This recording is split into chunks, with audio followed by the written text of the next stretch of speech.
All right, thanks for your introduction. Thank you everyone for coming to my talk. Today, it's my great honor to be here to present my recent work on dynamic pricing with forward-looking customers. This is the joint work with Jasin from the University of Michigan. So you know that in many revenue management application domains, such as the airline industry, lots of airlines are doing dynamic pricing. Given that the prices dynamically change over time, we observe that in these industries, lots of customers are forward-looking. They try to adjust their purchase times. So we are motivated to look at the following research question. So in the presence of forward-looking customers, what pricing algorithm a firm should take that allows her to collect as much revenue as possible? So let me begin with talking about our model. So the model that we use in this paper is exactly the same as the one that we used in our earlier paper. But as you will see throughout this talk, the algorithm that we developed in the present paper outperforms the algorithm that we developed in our earlier work. So regarding our model, it is based on the canonical revenue management framework established by the seminal paper by Yiwei and Jasin in 1994. But recall that their paper assumes that customers are myopic, which is in the sense that if I start to think about buying a product today, then either I make an immediate purchase now, or I don't buy now. If I choose not buying the product now, I will never come back to the store to purchase the product in the future. But in this talk, we need to capture customers' forward-looking behavior, which means that if I start to think about buying a product today, then maybe I will buy today. Or if I'm still hesitating whether I should purchase it, so I will delay to decide whether I will purchase the product in the future time. So in this talk, basically, what we need to do is to replace their assumption that customers are myopic with the assumption that customers are forward-looking. So let me give you more details about our framework. We consider a monopolistic seller who sells a single product with a finite number of inventory over a finite horizon. There is no replenishment opportunity throughout this horizon. So for customers, we assume that customers arrive to the store according to a Poisson process with the customer rate lambda. Each customer purchases at most 1 unit of the product. Customers have heterogeneous willingness to pay, with the PDF denoted by small f and the complementary CDF denoted by capital F bar. Another crucial assumption is to assume that customers are forward-looking, who may strategize their purchase times. So in this model, what the seller needs to do is to find a pricing algorithm that allows her to collect as much revenue as possible. So regarding the customer's forward-looking behaviors, we assume that for each customer, at any point of time, she needs to make one of the following 3 decisions. She either make an immediate purchase, or she doesn't buy now, and she permanently leaves the system without coming back in future, or she will delay to make the purchase decision to a future time. So if the customer decides to delay to decide whether to purchase the product, then she will suffer from incurring the delayed disutility. So in this talk, I will not show you our mathematical formula of our delayed disutility function, but let me highlight its key features. So actually, our delayed disutility model is very general. It includes many frequently used specific delayed disutility functions, such as the one that can be used to model the product valuation decay over time, and the one that can be used to model the customer's price monitoring cost. And also, it's worth noting that when we introduce the delayed disutility function, so it is typically modulated by some parameters. So our model allows those parameters to be heterogeneous for different customers. All right. So now let me quickly recap the main result in our earlier paper that studies this problem. So to begin with, talk about the following auxiliary result. So in the Yiwei and Jasin's 1984 paper, they look at the following auxiliary system, wherein everything is deterministic and customers are myopic. They show that in this auxiliary setting, the optimal policy is the simple fixed price policy. So this fixed price could be expressed in terms of the price function pi. So So regarding its argument, it is essentially the ratio of the firm's initial inventory relative to the cumulative demand. So this is called the system's load factor. So this price function type has the key property that it is not increasing in its argument. Okay? So based on this result, in our earlier paper, we established the following facts. First, we can show that the firm's optimal revenue in our stochastic forward-looking customer setting is underbounded by the firm's optimal revenue in the above deterministic mapping customer setting. So here, we use the notation capital R to denote the revenue rate in the deterministic model. Okay?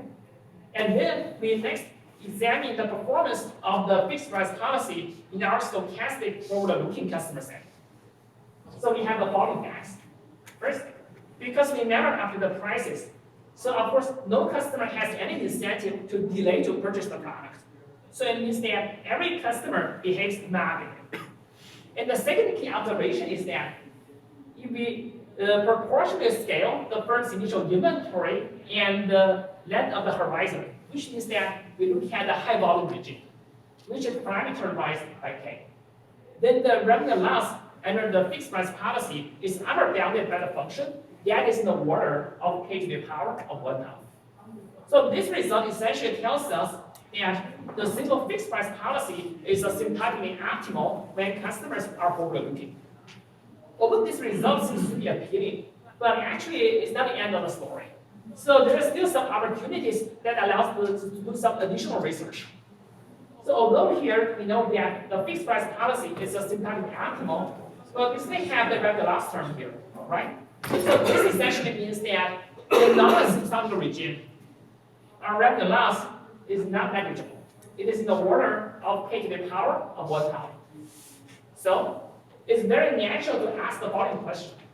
Are we able to come up with a dynamic pricing policy such that this policy still incentivizes our customers to behave mappingly, and at the same time, it outperforms the fixed price policy in the sense that under our newly constructed dynamic pricing policy, the revenue loss is reduced from the big O function of K to the power of 1/2 to the small O function of K to the power of 1/2. So this is the central question that we need to answer in this talk. So we have the following main results. So we know that a sufficient condition that incentivizes our customers to behave mappingly is to simply force the price process to be non-decreasing over time. If the price never goes down over time, so of course no customer would like to delay to purchase the product, right? So in the rest of this talk, let me restrict to this family of the price processes, okay?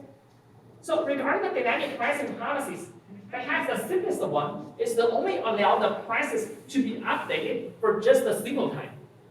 So for such a single price update policy, we can show that if we could design the parameters in a good way, then we can reduce the revenue loss from the big O function of K to the power of 1/2 to the order of K to the power of 1/3. It's up to a logarithmic factor, okay? So you may further ask the question, well, this is the result if we just update the price for a single time. So if we are allowed to update the prices for multiple times, are we able to further improve the performance? The answer is yes. We can show that if the number of the price update is in the order of log K over log K, then we could reduce the revenue loss from the polynomial function into the logarithmic function. Okay? All right, so in the rest of this talk, let me focus on talking about the details of the single price update policy. Okay? Actually, the way to construct the multi-price update policy and its analysis is very similar to the single price update policy, but it will be more technical, so I'll skip this talk. So there are some related literature.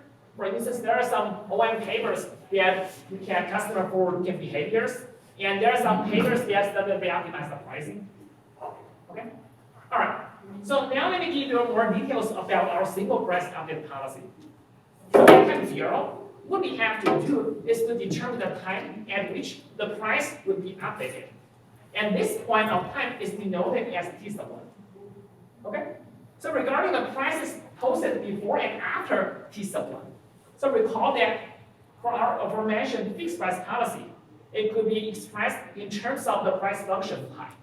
So basically, for our reoptimize the pricing policy here, we force the prices posted both before and after the price update time to both take the same form, which means that they should be expressed in terms of the price function pi. So by imposing this structure, then what we need to do is to determine their associated load factors. Rows of 0 for the price posted before the price update time, and rows of 1 that corresponds to the price posted after the price update time. Okay? And recall that we restrict to the non-increasing price processes, and the price function pi is not increasing its argument. So we have to impose the monotonistic constraint that rows of 0 has to be greater than or equal to rows of 1. So now the question is, how do we determine the values of these two load factors that are subject to this monotonistic constraint? Well, to better help you to understand its underlying motivations, so now I would like to step back to first recap the main result in my co-author Jasin's earlier paper. So actually, in his earlier paper, he studied almost the same setting as what I just presented you, with the only distinction that he assumes customers to be myopic rather than being forward-looking. Because he simply assumes that customers are myopic, so he doesn't have to impose the monotonistic constraints on the load factors. Okay? So without the monotonistic constraints on the load factors, and here's the way that he determines the values of these two load factors. Okay? So for rows of 0, he sets its value to be equal to the system's load factor. This allows us to capture the main trend of the system. Regarding rows of 1, it consists of the following two terms. The first one is the same as rows of 0. And let's look at the second one. So for the numerator, the capital delta, it is defined as the difference between the cumulative sales before the price update time and its expected value. So basically, capital delta measures the sales fluctuation before the price update time, right? So now let me give you some intuition why this reoptimized pricing policy outperforms the fixed price policy. So for the fixed price policy, we know that there's no way for us to change its value over time. So the following thing might happen. Maybe in the early time of the horizon, lots of customers arrive to the store. So we have sold out the products very, very quickly. If that is the case, and we are not allowed to adjust the price for the remaining horizon, so it means that we may eventually run out of inventory very, very quickly, right? So we will lose lots of potential customers who will arrive to the store at a later time of the horizon, right? But this reoptimized pricing policy actually enjoys the following nice features. It will not have such problem. Okay? First, so it allows us to update the price at some point of time. So for instance, if before the price update time, we have sold so many products, then according to this formula, rows of 1, we know that what we try to do for the remaining horizon is to raise the price, right? So this allows us to slow down the selling process for the remaining season. So it will avoid us to quickly run out of inventory, right? And beyond that, it has the second salient feature. So now let's do the tailored expansion of the firm's expected revenue collected at any point of time after the price update time. So it consists of the following terms. So the first one is the same as the one in the deterministic model. And the second term, the red one, is the first order revenue loss. So it is a function of the expectation of capital delta. According to the definition of the sales fluctuation delta, we know that its expected value is always equal to 0. So this essentially tells us that for this reoptimized price policy, our revenue loss is up to the second order. We don't have the first order revenue loss. So this explains why this policy outperforms the fixed price policy. All right, after recapping Jasin's earlier paper, now let's come back to our pricing model with forward-looking customers. So now we have to impose the monotonistic constraints on these two load factors. So one natural question to ask is, can we directly implement the algorithm proposed in Steph's earlier paper? The answer is no. Because recall that for the algorithm that I presented you on the previous slide, so they are not guaranteed that this monotonicity constraint is automatically satisfied, right?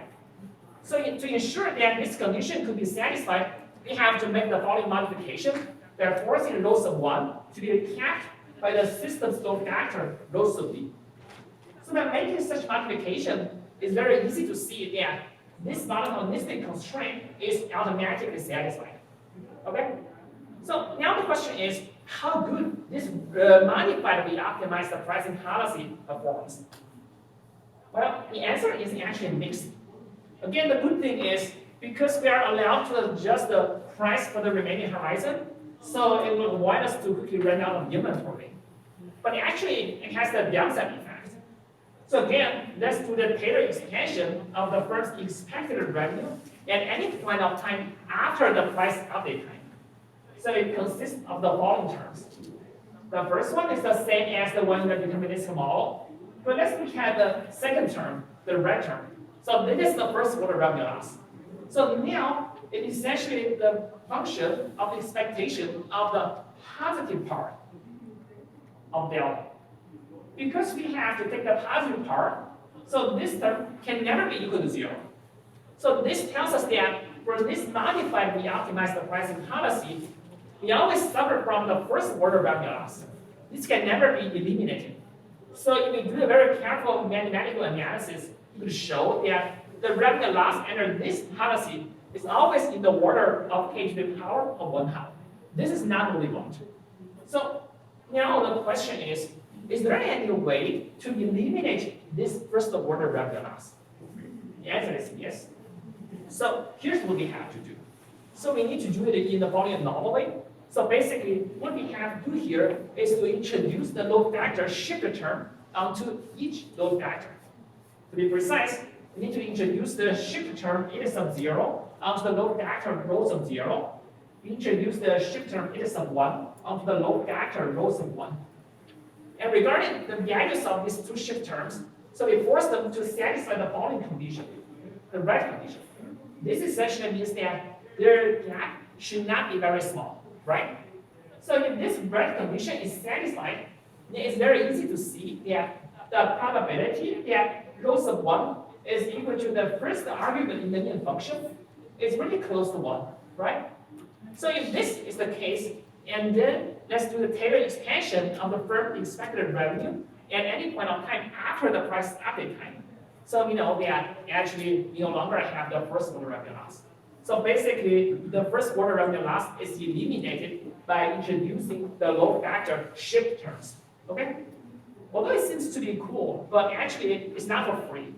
Because when we introduce the load factor shift terms, actually we bring some extra errors, right? So we have created the zero order revenue deviation from the one of the deterministic model. So this is not what we want. So basically, the cumulative zero order revenue deviation from the deterministic model is given by the following quantity, right? Because this is an extra term. This could be the potential revenue loss. So we don't want such to happen. So the question is, how to eliminate the zero order revenue deviation? Well, so it could be easily eliminated in the following intertemporal way by forcing the eta sub 0 and eta sub 1 to satisfy the following blue equation. Okay? So basically, for our algorithm, what we have to do here is to introduce the load factor shift terms that should satisfy both the red condition and the blue condition. The red condition allows us to eliminate the first order revenue loss, and the blue equation allows us to eliminate the zero order revenue loss. Okay? So on the next slide, let me talk about how the parameters in our reoptimized policy depends on the system scaling parameter K. So here's the formula for the price update time. So you can see that when the system size is large enough, then we only need to adjust the prices in the very end of the horizon. And here are the formulas to compute the load factor shift terms. So you can easily see that when the system size is large enough, then these two shift terms converge to 0. Okay? So let me quickly summarize what I presented today. So today I talked about a canonical revenue management problem with forward-looking customers, and I presented you a novel reoptimized pricing algorithm that can prove that it is much better than the fixed price policy. So that's pretty much what I'd like to talk about today. Yeah. question?